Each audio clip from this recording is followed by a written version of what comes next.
Well, thank you very much. And it's great to be here today at the U.S. Saudi Investment Forum. Great group of people. The biggest, you got the biggest in the room. But some of the most talented, maybe most importantly, the word talent, successful and innovative business leaders anywhere on the planet. Whether you have come from near or far, we're delighted to have you invest right here in the hottest country anywhere in the world. Every leader is saying the United States we're the hottest country in the world. We're going to keep it that way too. But this has been, according to those that seem to say it, and I will say it, I would never say a thing like that because I want to be very modest. I always want to be modest as I can. They say this has been the best 9 months that any president has ever had. I'd say that's pretty good, right? But we've had a great 9 months. Now we have to do it more than a few more times. We just have to keep it going. We'll keep it going. I want to thank my friend, a great gentleman, Crown Prince Mohammed of Saudi Arabia, for his bold leadership and deep commitment to the ties between our two countries. Thank you. Thank you. Great gentleman. Yesterday, we had a phenomenal visit at the White House celebrating the 80-year bond between the United States and Saudi Arabia. We ended with an unbelievable show last night in a room that was far too small, but the next time you're here, you'll have a much bigger room. It's gonna be much bigger. I made more enemies last night by not, we had 119 people. That was a record for the room. So they've wanted for 150 years. They've been clamoring for a ballroom at the White House, and we're giving them one. We're giving them one plus, and it'll be something. But you'll be here. You'll be among the first, if not the first, if you'd like. You know, we'll work it out. But you had a lot of people that wanted to be there. They really would have witnessed something that was really incredible. The entertainment last night was incredible, including our great opera singer, but including the military. The talent and the military musically is also incredible. So it was great to be with you last night. I think it was something to behold. We officially designated the kingdom yesterday as the major non-NATO ally. That's a big deal. That's actually a very big deal.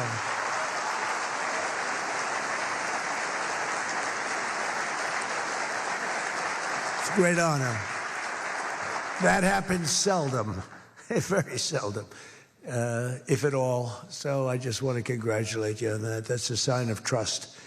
We signed a historic strategic defense agreement yesterday also, and that's something that is likewise very rare, and it's a very honored company that you're in. And we're going to be selling Saudi Arabia some of the greatest military equipment ever built.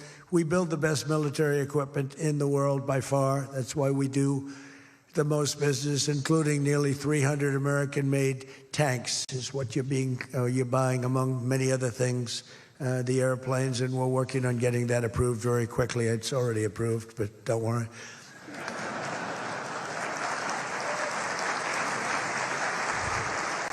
We have to go through a process. The process will take, Elon knows, the process will take about, would you say 24 hours? I think so. You're in good shape, very good shape. The partnership between our two nations is among the most consequential in the entire world, and together the Crown Prince and I are making an alliance stronger and more powerful than it's ever been before. We've had good relationships and frankly not good. You didn't have a good relationship with Barack Hussein Obama. You didn't have a good relationship with Sleepy Joe Biden.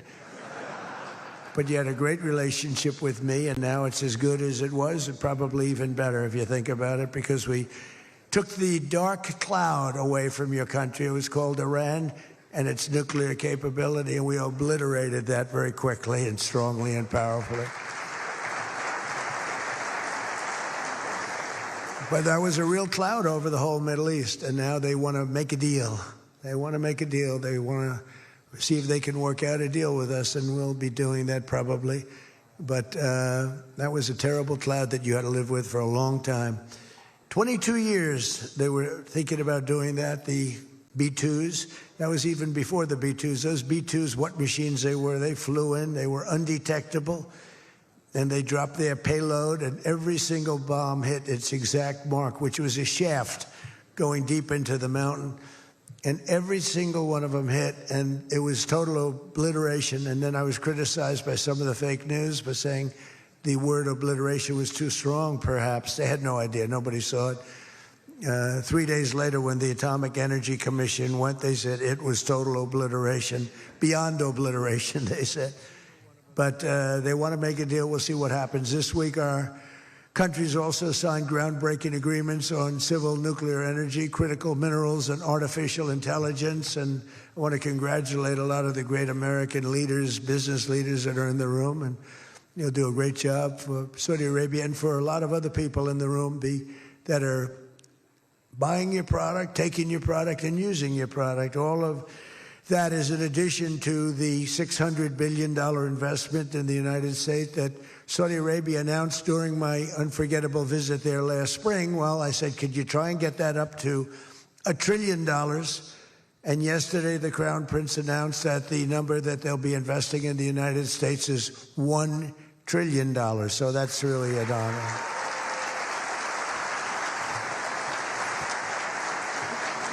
And we just took a picture backstage with some of the great business leaders and some of the great people, friends of mine from your country, and beautiful picture. And while we were taking the picture, I said, could you make it 1.5 trillion?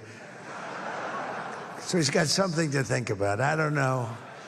We'll get something. I think we'll get something, Scott, right? But many of you in the room are playing a key role in making these projects happen, and we're told that $270 billion in agreements and sales are being signed between dozens of companies, and that's just happening today, $270 billion. That's big stuff. So on behalf of the thousands of American workers who I care about most, I want to thank you for bringing all those jobs and all those great opportunities to America and bringing great wealth to America. We've become a very wealthy country. We have a couple of little things. We're waiting for a decision. We hope that's going to be good, but if it's not, we always find ways, we find ways, but we've done things that nobody thought were possible, and we're taking in trillions and trillions of dollars. Tariffs have been, frankly, the best thing that's ever happened to our country. They've always been used against us, and we never had people that were smart enough to use them in the opposite direction. But now you do, and we have taken in trillions of dollars, and it's been absolutely amazing. We're going to be doing a dividend to the people, low and middle income, moderate income people, of at least $2,000. In addition to that, we'll be paying down debt very substantially. It's the kind of money we're taking in. And really, countries that took advantage of us are no longer taking advantage of us. Friends, some of our friends treated us far worse than our enemies on trade anyway, and we've got that all straightened out. And everybody's happy. They respect us again. It's like one of those things. I think they like us better, and they actually respect us, and it works out much better for us, too. But I especially want to thank our numerous Saudi friends here today, including the ambassador to the United States, a friend of mine, Princess Rima. Thank you very much. Great job. Great representative you have. You sent a good representative. And many distinguished ministers and members of the cabinet, governor of the Public Investment Fund. Where's Yasser? Yasser's here someplace. Sometimes I see him dressed both ways. I don't know. It's cooler that way. I'd dress that way if I could. Yasser's terrific. He's a terrific man, actually. So thank you very much, Yasser. And Secretary Scott Bessent, who's been fantastic. Where's Scott? We're thinking about him for the Fed, but he wants no part of it. He likes being Secretary of the Treasury. I think we'll leave him. So let's cross your name off, right? Officially, right? Remember, you said that. I love the Fed job. To me, it's the easiest job in the world. You play golf for 28, 29 days, then you go and make a little speech, tell everybody, in the case of the current guy, the wrong information because he has no clue. But if you have good instincts, you know, it's all based on instincts. I see they want to hire 3,000 economists, 3,000, to report to the Fed chairman.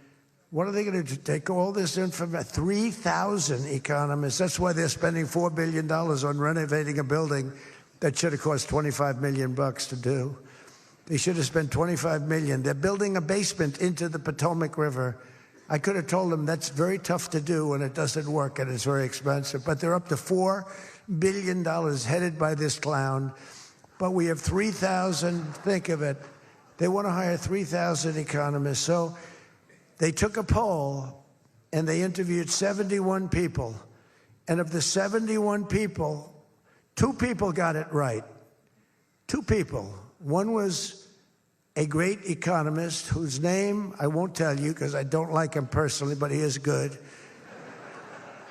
And the other one that got it the most right was a man named President Donald J. Trump. Do you believe it? Everyone else was wrong. And I didn't have an economist. Well, I had Scott. But we got it right, didn't we? Huh? We got everything right. Doug Burgum, where's Doug? Will you please drill a little bit faster? Between him and I'll tell you, you and Chris was great on television, and he's setting records. They're setting records, but I'll never be satisfied. Drill, you know, we got elected. Drill we must, I called it. Drill, baby, drill. Con Edison, a great utility from New York many years ago, they used to have it said, drill we must and dig we must. So when they were digging in a road, they'd have a sign, dig we must. Well, now we're putting those utilities to shame because I'm allowing all of those AI plants that are being built to build their own electric generating force, and they're building them like nobody's ever seen, and they're coming up with ideas and new contraptions like nobody's ever seen. And this way they can't blame me for not producing electric. I said, you produce it yourself. And actually, they didn't believe I was saying that because nobody ever thought of a thing like that. They're building a massive plant. They were going to hook it up to a 200-year-old grid. And you know that wasn't going to work because there's no way of doing that. No way we could have done that. And I had the idea. This was my idea, approved by a couple of people. I said, why wouldn't that happen? They're building a plant for $50 billion. You know, if you build a shopping center for $50 million, it's okay. It's not a bad shopping center. 500 million, you're talking about top of the line. 50 billion. So when it was first explained they're spending 50 billion, I said, no, you mean 50 million. No, sir, we mean 50 billion. And then I saw some of them that were the size of Manhattan. I said, they did mean 50 billion. And I said, well, what you're going to do is with that, how would you like to build your own electric generating plant? And they looked at me like I was crazy because something like that, they really didn't understand it. The smart guys, they didn't understand it. They said to me at the next meeting, sir, the biggest problem we have will be electricity. I said, you don't understand. I told you last week, you're going to build your own. I'm giving you approval to build your own plant, and you will be approved within a period of 2 to 3 weeks. It used to take 20 years prior to termination. In other words, you would wait 20 years and you wouldn't make it. You'd be voted down 5 to 4. I said, we're getting you approved in a 2-week, 3-week period. In fact, Lee Zeldin, one of the superstars of this administration, I said, Lee, if it's oil and gas, get them approved in 2 weeks. If it's nuclear, add another week. Because some are going nuclear, and they're doing, be careful. They better be careful. But they are going to be careful. They're the greatest people in the world. So now they come back and they actually believed it. And now they're being approved rapidly. And we have things being built, the likes of which nobody's ever seen. We're leading China by a lot in AI. And we're also bringing auto plants in from Canada and from Mexico. They took them, and they're all coming back. They're all coming back because of tariffs. If we didn't have tariffs, I mean, they like the fact that we won the election by a landslide on November 5th. That helped. But they're all coming back, and they're coming back from Germany and Japan. Toyota just announced, as you know, $10 billion worth of new plants. They just announced it last week. I went to various countries, and Japan was one of them. And Toyota's coming in with a $10 billion investment in 4 or 5 plants. Now, we're going to be more advanced than we were. So we led the car industry like 100% 50 years ago. We led the chip industry 30, 40 years ago. We had 100%. Then people came in and started taking it. I don't blame them, Taiwan, et cetera. They took 100% because we had no president that protected our industry. If we would have said, it's wonderful that you're going to Taiwan, we think it's great, but when you sell your product back into this country, there will be a 250% tariff. Nobody would have left. Nobody would have left. And Intel would have been a giant. Intel would have been, where's Jensen? Intel would have blown, well, he now owns a big chunk of Intel. He's got it figured all different ways. Where are you, Jensen? Stand up. You have done such a good job. And you had a good 2 days, I understand, right? A good 2 days. How's Blackwell doing, okay? Any recent competitors? Anybody going to blow Blackwell away in the next week? They say 10 years. I don't know, maybe 2 years, 3 years. But you will not be stopping there. You'll be going further fast, right? An amazing job you've done. I want to thank Howard Lutnick and Christy Noem for being here. Christy, Howard. Good job. Really good job. My daughter Tiffany's here with her great husband, Michael. Thank you very much, Tiffany. Thank you, honey. She was a great student. She went to Georgetown. She was a great, great student, and she finished really right at the top, and we were proud of you. And she was so proud, and her graduation got canceled because of COVID. But I say if her name were something else, they probably wouldn't have canceled it. They didn't like that she did so well in school. They weren't happy about it. I say they canceled your graduation because you were a great student, and they didn't want, but other than that, I have no problems. You see, I don't take anything personally. Anyway, great job. And of course, hundreds of the top minds in technology, finance, and private enterprise from both Saudi Arabia and the United States. But my message to all of the leaders and investors with us today, and they are the best in the world, is very simple. Under the Trump administration, America is back and America is open for business. And America is actually stronger than it's ever been before, ever. We rebuilt the military in my first term. Foolishly, we gave a little bit to Afghanistan, but not very much compared to what we built.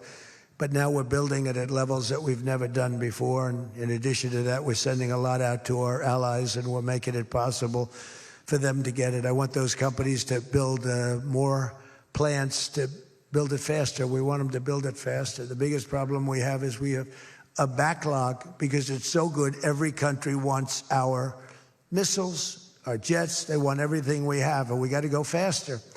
We just have a new plane, the F-47. It won a very strong competition. It's the newest, and that was won by Boeing. Boeing is doing, by the way, Boeing is doing an amazing job of coming back. Kelly is doing a great job. They're really moving, and it's really great to see. But they won the competition for the jet fighter, and they say it reaches levels that has never been reached, both in terms of stealth and speed and everything else that they go by. So they're just completing their factory, and they've already started work on the F-47. How did that number get chosen? I don't know, but I didn't pick it. I did not pick it. It was said, sir, we'd like to present you with the F-47. I said, that's an unusual number. How did you pick that number? After 4 years of economic nightmares under the previous regime, sleepy Joe Biden, he was a sleepy guy, wasn't he? Think he would have been here today? I don't think so.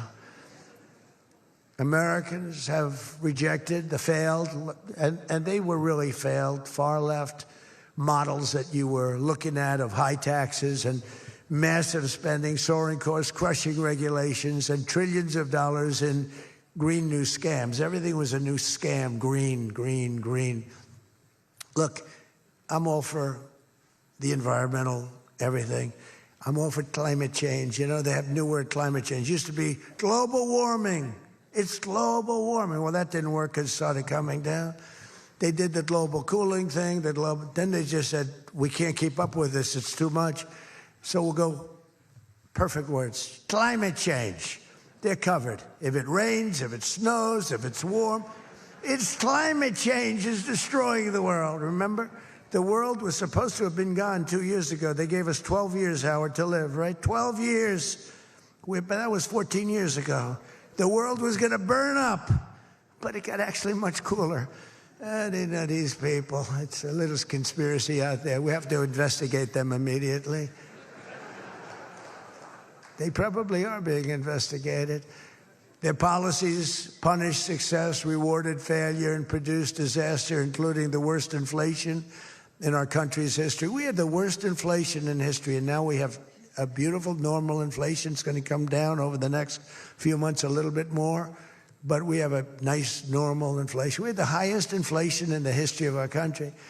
9 months ago, our country was dead. But now America is the hottest country anywhere in the world. We're the hottest country. I don't care what country you're with. America is the hottest country considered. And we did this in a period of 9 months. We're a little longer than that, but it took me about 2 weeks to get started. We're rewarding those who build and create, invent, and invest in the USA. And you know, our tax, our big, I call it the great big beautiful bill. It's the biggest bill ever passed in the history of Congress.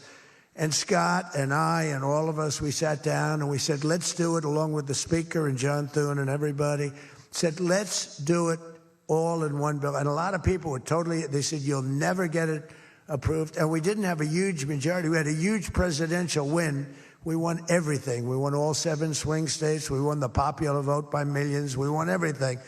But the one thing, we won one, it's called districts. The country has districts, and we won in terms of districts 2,750 to 550. And that's the most, that's why when you see the map of the election, it's the whole country, it's all red. And it's pretty amazing. 2 little blue streaks on the right and on the left, and they're very little and getting smaller. But it's been, you know, it's been pretty amazing. But in 4 long years, Joe Biden secured less than $1 trillion.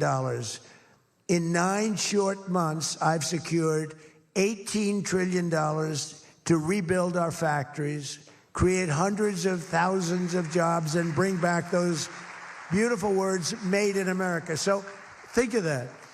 He did less than $1 trillion in 4 years, and in 9 months, we've done more than $18 trillion, okay? That's called success. And we think that by the end of the first year, it'll be over $20 trillion. So, and thank you very much. You helped with that little boost you gave us, that little increase. We appreciate it so much. We appreciate you. So it's just one example. Under the deals being signed this week, workers at GE Aerospace, I think he's here. Where is he? Stand up. What a job you've done with your new engines. And where are you? You're there. It's not a very good location for you. I thought you have been amazing. Great new engine that's supposed to be more efficient, more powerful, and less costly. That's not a bad combination. But GE Aerospace will soon be delivering dozens of new airplane engines for 787 Dreamliners in Saudi Arabia's commercial fleet. Big order. It was a big order just secured. Every new job and every new factory created by these announcements builds up our middle class and really strengthens the industrial backbone of America. And, you know, I view it differently. I used to view it as it's great, great, great. The stock goes up. I view it, everything as jobs now, because I don't care. I care about jobs. And we have more jobs. It was just announced we have more jobs right now than we've ever had in the history of our country. Those are big numbers. You know, it's like crazy. It's just a great stat. More jobs today than we've ever had in the history of our country. And we're going to be producing a lot more are coming. In my first term, we built the greatest economy in the history of the world, and now we're do it again. But this is really bigger and better and stronger. The first term, we had what was considered the best economy that any president has ever had. That's nice. And we got hit with COVID, remember? And we did a great job with COVID, but that was a horrible thing for the whole world. The whole world suffered. Your country suffered. Everybody suffered. And despite that, we had the greatest economy. And before that, forget it. We blew it off the charts. I'll never forget, I met with pollsters the day before I got the news about COVID, but I met with 2 pollsters because we were starting to think about the next election. They said, sir, if George Washington and Abraham Lincoln came back from the dead and they aligned and they went for the president, vice president as a combination, you'd be beating them by 25 points. And then the next day I was told that something strange is happening. There's a lot of death being reported in a certain country. I won't tell you which one because that country is well represented here, but you know which one. And thousands and thousands of people are dying. And I said, that's strange. What would that be? And it turned out to be a disaster for the world. There's, like nothing has been seen like that since 1917.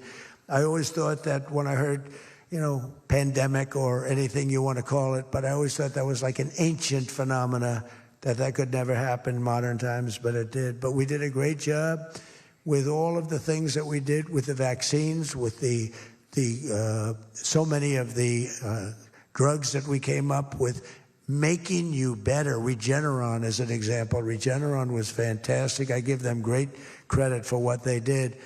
But we did great, and then we started doing the gowns and the masks and the goggles and the ventilators. We were sending ventilators all over the world. We became the king of ventilators. But what a period of time that was for all of us. But despite that, we had the greatest economy in the history of our we had the greatest economy in the history of the world. And I'll tell you, it was an amazing time.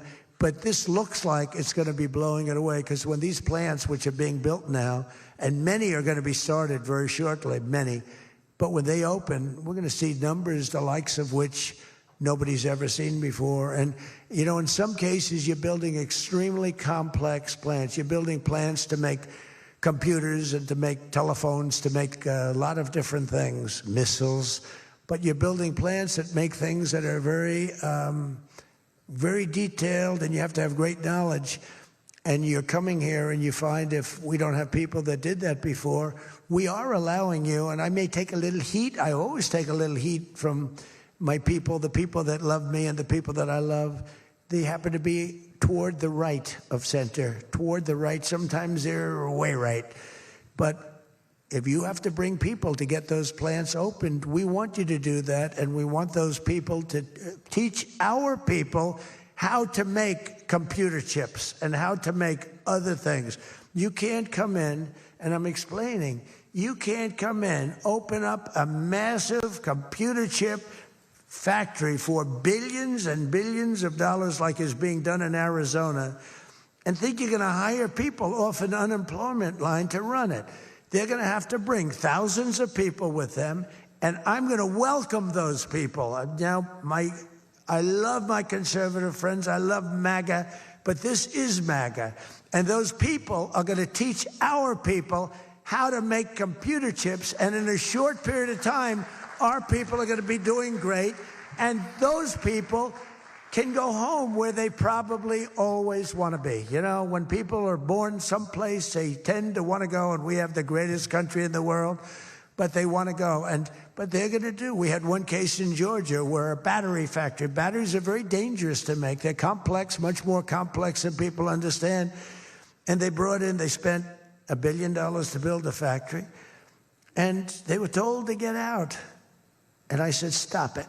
Don't be stupid. And we worked it out. And now they're teaching our people how to do it. But they're going to have to spend, Jensen, I don't think you can open up a big plant with your friend from Taiwan where we're going to have 40 or 50% of the computer chip business I don't think you can do that with people that don't even know what a chip looks like. Do you agree with that? So somehow, the people that are against us are really, really smart. They're unbelievable patriots, but they just don't understand. Our people have to be taught. This is something they've never done. And we're not going to be successful if we don't allow people that invest billions of dollars in plant and equipment to bring a lot of their people from their country to get that plant open, operating, and working. I'm sorry. So my poll numbers just went down, but with smart people, they've gone way up. they've gone way up. And I mean that. So for those of you that are doing the plants, you're going to have all the help you need, and you're going to do a great job. And you're going to teach our people how to do it, and our people are going to be just as good as your people ever were in not such a long period of time. Since the election, the stock market has set, and this is a little more than 9 months, 46 all-time record highs. And the growth is now amazing, and it's lifting up the Americans and American economy like nobody's ever seen before. It's the biggest. There's never been a period of time like this. Wages for hourly workers are rising at the fastest pace in 60 years, and real wages for construction workers are up $2,200 a year, and that's good, and that's spending. They're going to spend. They're going to buy many of the things that you're making. In 9 months, we've lifted over 600,000 Americans off food stamps, and that's happening rapidly. You know, when we had the problem 2 weeks ago on the SNAP, and they talked about all of this, the numbers. So when I left, which was a rigged election, by the way, but that's okay. You know, they used to go crazy. I'd say rigged, nobody complains anymore because now they realize it was, and it's been proven, and it continues to be proven. But when I left, that number was $7 billion. Now it's $47 billion. That's Biden. So if you think about it, if Kamala, who's the same basic thing, grossly incompetent, he was incompetent, they're all incompetent because their policies are incompetent. Open borders, men playing in women's sports, transgender for everybody. I mean, they got the worst policy. I don't talk about it too much because if I talk about it, they might change. So, no, I don't talk about it. I tell people, don't talk about it. Wait till 2 weeks before the election and hit the hell out of them. Right? We talked about that, right, Elon? He said, we wait 2 weeks before. It's almost like you're at a war. Don't shoot yet. Don't shoot. Hold your fire. The enemy's rushing. Hold your fire. Don't shoot. Okay, now you can go. 2 weeks before. But I watched a guy the other day, a congressman, fighting for men playing in women's sports. And the new weightlifting record for a certain weight was just set. The man was 119 pounds higher than a woman champion who was a phenomenal champion. Beat her by 119, and he was an average lifter prior to transitioning. A lot of the Saudis that are sitting here saying, what the hell is he talking about transition? They don't do a lot of transitioning. They're sitting here, the Saudis are saying, what is he talking about? They're saying, what do you mean women are playing against men? No, that doesn't happen, does it? Yeah, it does. These people are crazy. 1.9 million more American-born workers are employed today. Think of that, than when I took office. So we picked up almost 2 million workers, and more Americans are now working, as I said, than at any time in the history of our country. Under Biden, 1 out of every 4 new jobs went to increase the size of the federal government. So in other words, 1 out of 4 was a federal worker. Well, I love our federal workers, but that's not the way you can build a country. It's a short road to a disaster. Under my administration, 100%, think of that, of all new jobs created came out of the private sector.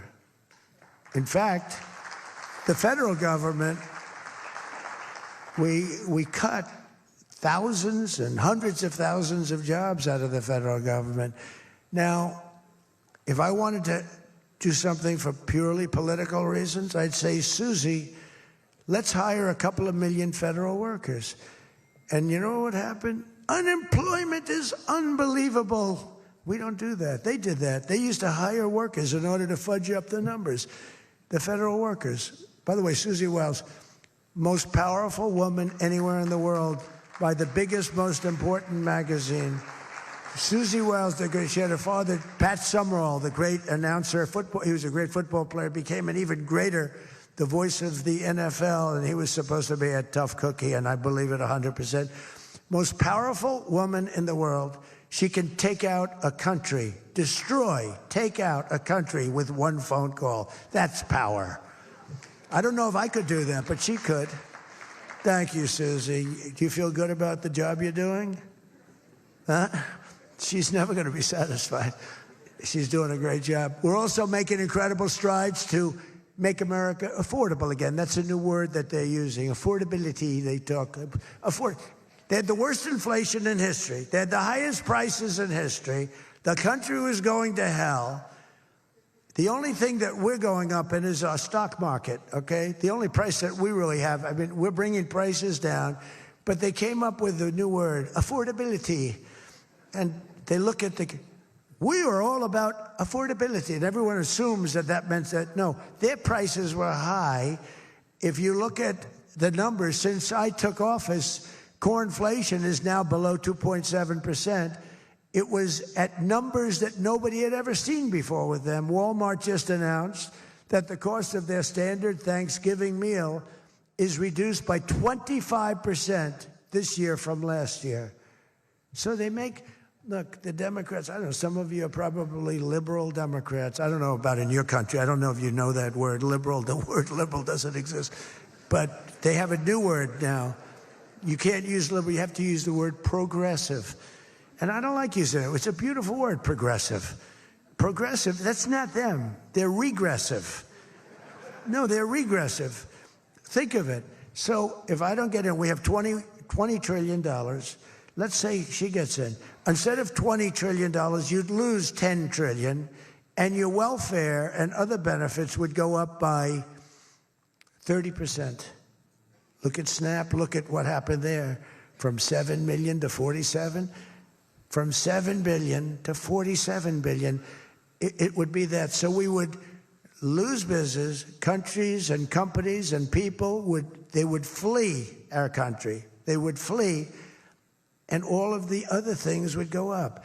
In other words, would end up with a shell of a country. And I'm being nice when I use the word shell. This country would have been in big trouble. And I don't want to get him in trouble, but that gentleman right there, the most respected man in the room, that's today because we're here. Most respected man, I have to say that. Don't worry, when I'm with other countries and the leaders sitting there, I say the same about them. Don't worry. Don't get carried away. No, the most respected, one of the great leaders, he told me when I was in his country, he said, and I use it all the time. Sometimes I refer to him because I have great respect for him. I figure it sells better. But he said exactly these words. He said, it's amazing what you've done. 1 year ago, your country was dead. And now you've got the hottest country in the world. You were the first one that said that. And I've used your name hundreds of times. I use your name, I say, that King of Saudi Arabia said. But anyway, but it's true. We were a country that was in really bad trouble. We were a country that would have been dead, I believe, within a year or 2 years after the election. We were headed in a very bad direction. And now we're headed in the best direction, I think, that we've ever been headed. According to the USDA, Turkey is down, think of that, 33%. And I'm not talking about the country of Turkey. He's doing fine. Erdogan is doing good. Just want to, I don't want him calling me. I'm not down 33%. He's a friend of ours. We got to take care of our friends. Since March, egg prices are down 86%. Think of 86%. Many other prices are down in a similar number. When I first came into office, my first 3 days, I had a news conference, and they started screaming at me. Those people, that's a lot of people back there. Look at all the fake news. They started screaming at me, eggs, eggs. I didn't know anything about it. I said, what's going on with eggs? They're up quadruple. I said, I've only been here for 3 days. And we'll work on it. And we got them down very substantially. They said, don't buy eggs for Easter. At the White House, we have an Easter egg hunt. We buy thousands of eggs. The people come from all over, thousands. They asked me, sir, would it be possible this year to buy plastic eggs? I said, I'm not buying plastic eggs. The kids are going to pick up an egg. They're going to, what the hell kind of an egg is this? And we bought maximum number of regular eggs, and we got the prices. Brooke Rollins did a great job, Department of Agriculture. She did a fantastic job. And eggs are way down now. Mortgage rates are down despite the Fed. Scott, you got to work on this guy. He's got some real mental problems. No, there's something wrong with him. It's just sweet. I'll be honest, I'd love to fire his ass. He should be fired. Guy's grossly incompetent. And he should be sued for spending $4 billion to build a little building. I'm building a ballroom that's going to cost a tiny fraction of that, and it's bigger than the whole thing put together. You got to work on him, Scott. The only thing Scott's blowing it on is the Fed. Because the Fed, the rates are too high, Scott. And if you don't get it fixed fast, I'm going to fire your ass, okay? I can't tell you, Scott, sir, don't fire him. Sir, please don't fire him. He's got 3 months to go. Don't fire him. I want to get him out, Scott. Please. He's the voice of reason. You're very lucky you have him, I'll tell you that. You've done a good job. I think Howard's a little bit more for firing him. Right, Howard? I think Howard would say, get him the hell out of there. Anyway, well, congressional Democrats wanted the largest tax hike in history. They wanted to raise your taxes by 42%, 44%. I proudly gave you the largest tax cuts in American history. Don't forget, the great big beautiful bill doesn't kick in until January 1st. So all these numbers that you're reading about, all these great numbers, that's without the tax cuts. The tax cuts take effect on January 1st, and that's no tax on tips, no tax on overtime, and no tax on Social Security for our great seniors. Even people that go buy a car, they've never had this. You know, middle-income people don't know what the word deduction is. They don't know.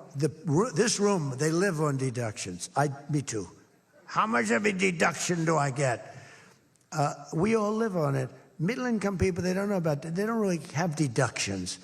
We're giving them a deduction on the interest if they buy a nice Tesla car and they borrow the money. You're so lucky I'm with you, Elon. I'll tell you, has he ever thanked me properly? Although I do let him buy other than electric cars, but these are minor details. You know, we had a mandate, which even Elon thought was ridiculous, that everybody has to have an electric car by 2030. And once, fortunately, he said, that's a ridiculous thing. So I keep quoting, but I'm giving them a deduction. Now, Elon would like to have it differently. A deduction only if you buy a Tesla, right? But we'll let it be for everybody. But think of it. You get a deduction on the loan, on your interest payment. I think that's going to be an unbelievable boon to car sales. I think it's one of the biggest things, and we'll see, but I think it's going to be. And the biggest thing I've done for business and jobs is deductibility, where all of that money that you're spending, 100%, think of it, expensing for all new equipment purchase, factory construction, including structure. Every single thing you're allowed to deduct, expensing 1 year. And that's what made our first tax bill, in my opinion, more than anything else, bringing your money back in. We have that, we have everything. Trillions of dollars, hundreds of billions, but trillions of dollars. Apple alone, Tim Cook brought in hundreds of billions of dollars. You couldn't do it under the old tax code. You'd have to pay so much tax. And just the bureaucracy of it, we made it very simple. We charged a fair rate, and we took in billions. Well, we have that. But the expensing, to me, was the thing that made it so successful.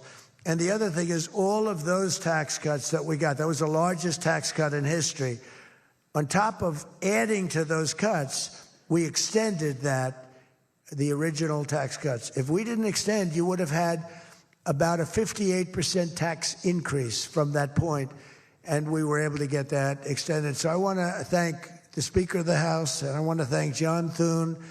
And a lot of people thought that bill, because we put everything into that one, we took 4 years worth of things, and we put them into the great, big, beautiful bill. And we got it passed.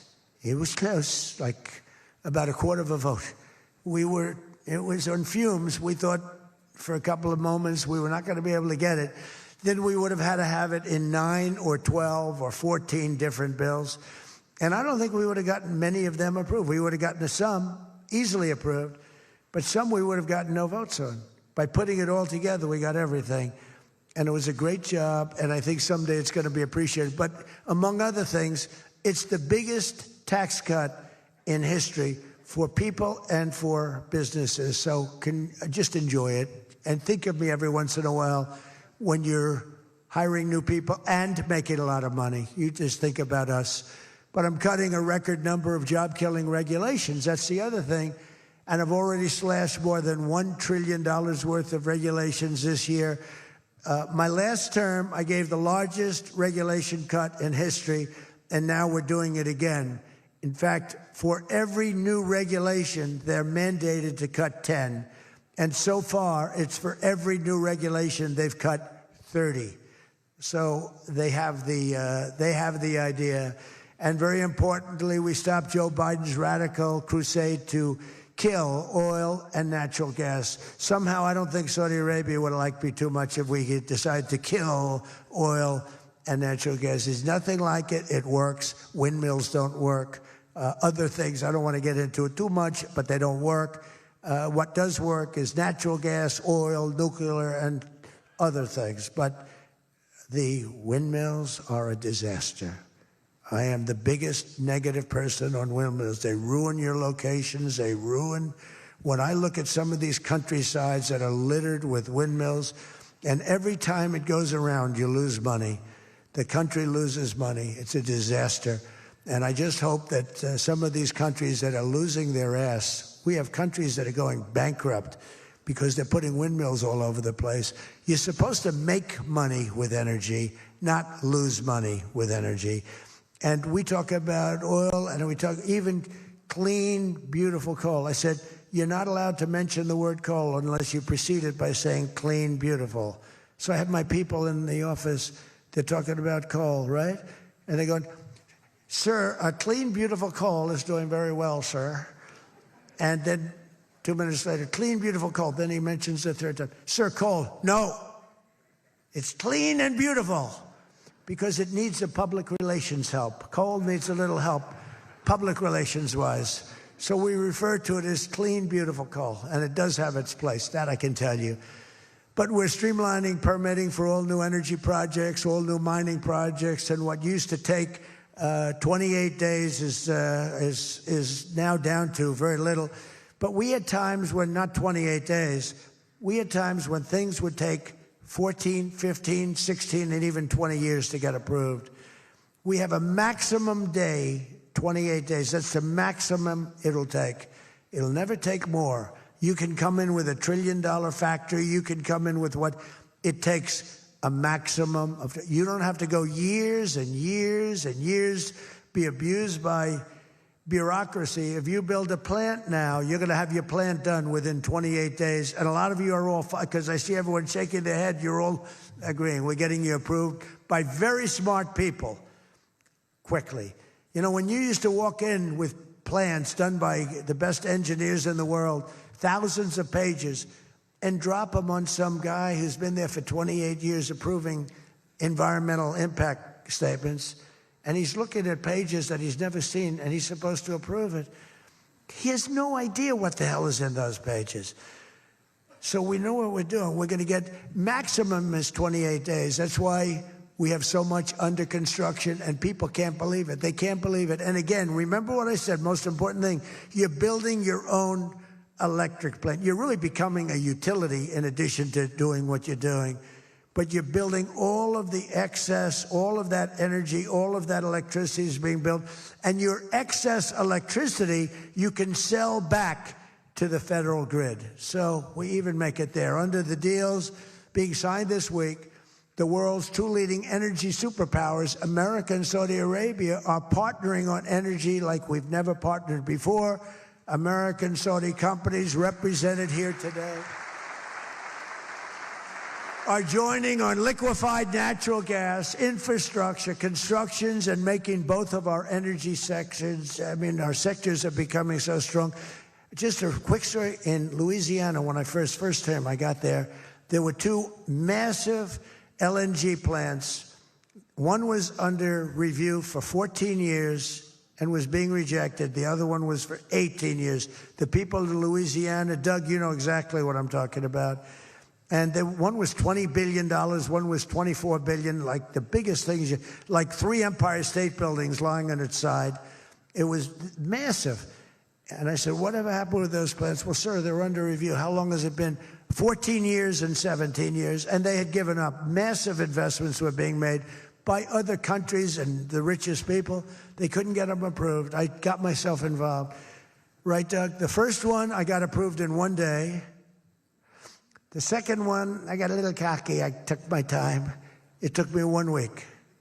And they're both operating today, and they're tremendously successful.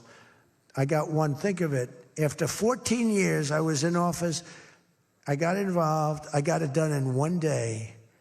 And it's been a tremendous success and made a lot of money for our country and for a lot of other people. And the other one took 1 week to get done. That one was under review, I think, for 14 or 15 years, both of them. So I'm very proud of that, actually. I also proudly ended the ridiculous Biden-era restrictions on artificial intelligence, and we will work closely with friends and partners like those in this room to build the largest, most powerful, most innovative AI ecosystem in the world. And we are going to work it so that you'll have a one approval process, not have to go through 50 states in the United States.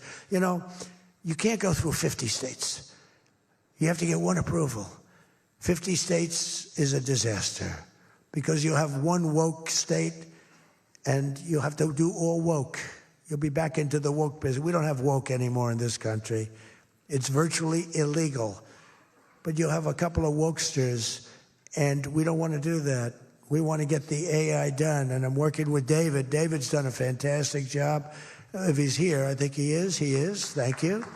David's done a fantastic job. But we want one approval, one, and hopefully you have the right guy in the federal government. Hopefully you have the right president, but you have one approval. One approving body, not 50, not, you know, hundreds of people all over the country looking at what you're doing. And basically, you're forced to take the worst and the most onerous, right, Jensen? Are you happy with that, Jensen? Thank you. If Jensen's happy, I'm happy. But what's very important, we have to do that. And we have a couple of very good, very well-meaning senators that think every state should have a right to approve. We're not going to do that because that will not allow you to do what we have to do. And we'll get that straightened out. Together, the United States and Saudi Arabia are unleashing really the most incredible new prosperity together. And we're also making history and forging peace. And I've settled 8 raging conflicts, 8 wars. I've settled 8 wars. I have 1 to go. You know what that one is. I thought that was going to be my easy one because I have a good relationship with President Putin. But I'm a little disappointed in President Putin right now. He knows that. I thought that was going to be the easy one. I settled 1 war, 36 years. I got it done in 1 day. I had another one, 32 years, millions of people killed. Even Congo and the Rwanda, they had 10 million people killed. It was out of control. I got that settled. I have a man's father who happens to be in this room doing a great job, right? Got that settled.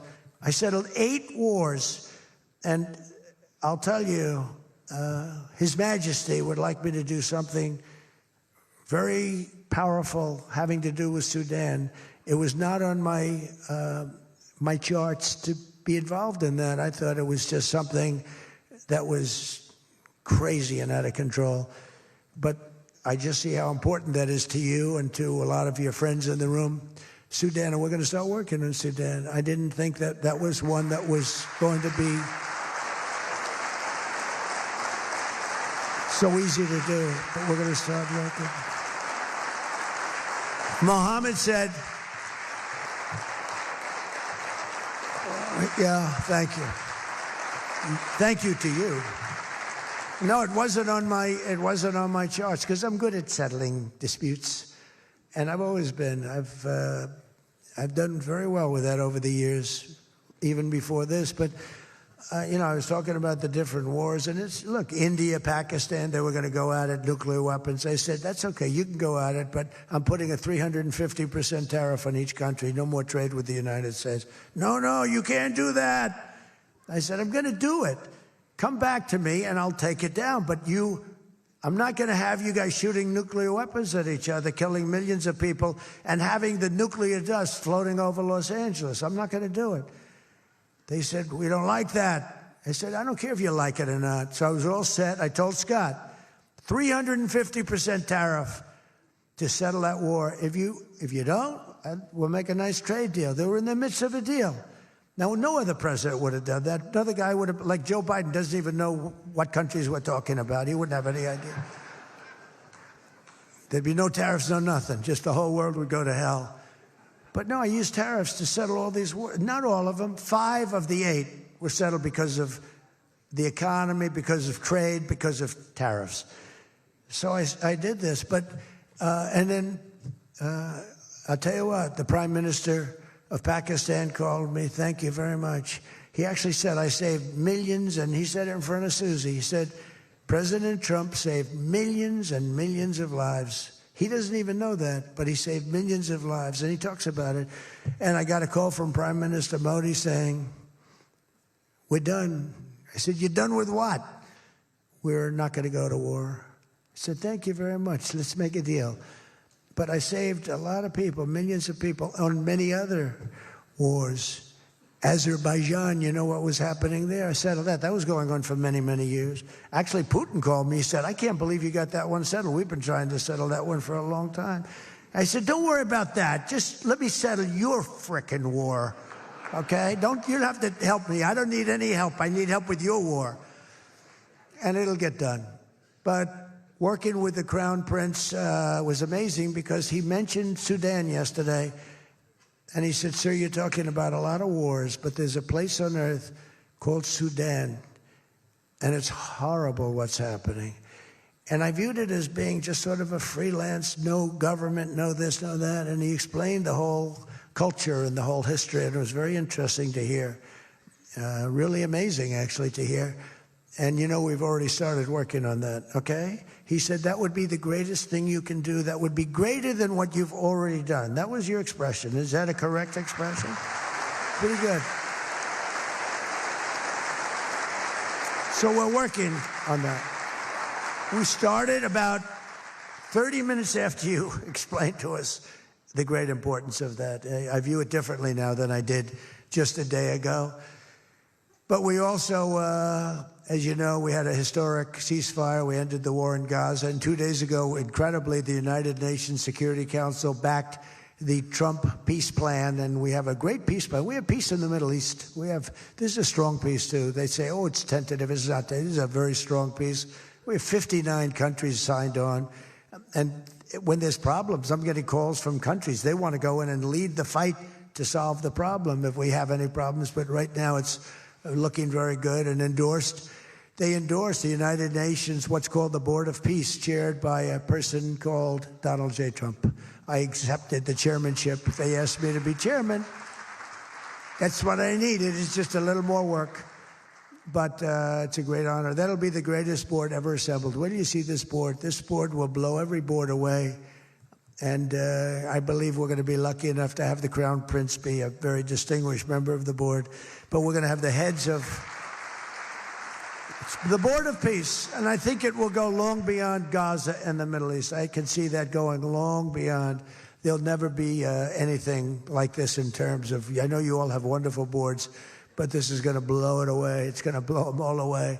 And it's going to do some really good. So in the coming months, the Crown Prince and I are going to ensure that the ceasefire and everything else that's going on that's so positive in the Middle East. Hard to believe. I mean, I've grown up, peace in the Middle East. I used to have peace in the Middle East, but never happened. We have peace in the Middle East. It's an amazing thing. Nobody thought, 3,000 years they talked. Nobody thought it would happen. In just 9 months, our administration has achieved more than most other administrations achieve in 8 years.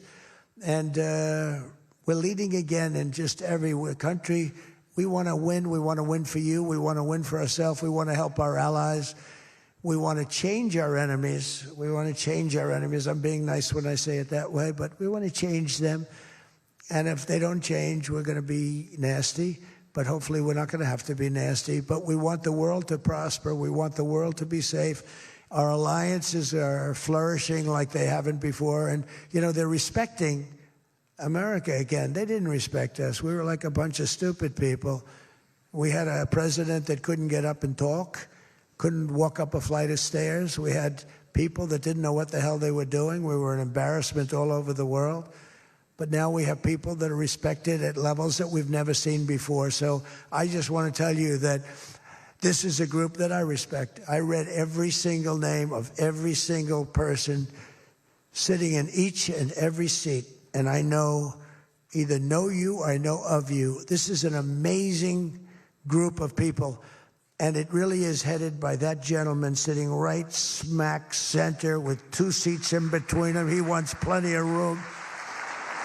And he's going to be the king of Saudi Arabia right now. He's the most distinguished gentleman. He's my friend. And thank you very much for what you've done for us, and we will always be with you. Thank you, Mohammed. I appreciate it. Thank you, everybody. Thank you very much. Thank you.